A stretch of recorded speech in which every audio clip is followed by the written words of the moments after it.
ang APA ay napatunayan na merong PEA, yung phenylethylamine, na ito yung anti-stress. It's a natural endogenous modulator ng ating ng ating nervous system, na ito yung nakakatulong para tayo ay ma-relax. So, malaking factor na nare-relax tayo dahil sa pag-inom ng APA. Kaya nga, napakaganda ng epekto ng APA.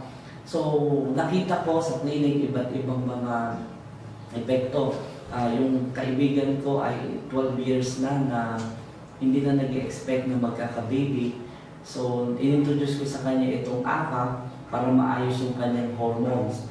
Hindi niya alam, buntis na pala siya. So, talagang sinabi niya na ang nakatulong para maayos yung kanyang hormones ay yung pag-inom ng APA na halos 12 years na inaayos niya sa ng kanyang OB. So, dahil sa pag-inom niya ng APA, ngayon meron na siyang 9 months old na baby, na healthy baby.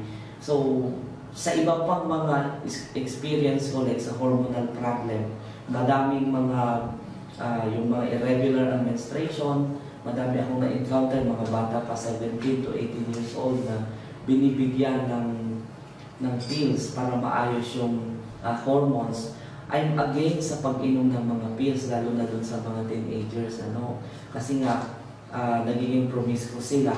So binibigyan ng APA at nakita ko yung epekto na in just 2 weeks ng pag-inom, na i-improve yung kanilang hormones, naaayos yung kanilang menstrual cycle. Kaya talagang ang ganda ng epekto nito sa hormones.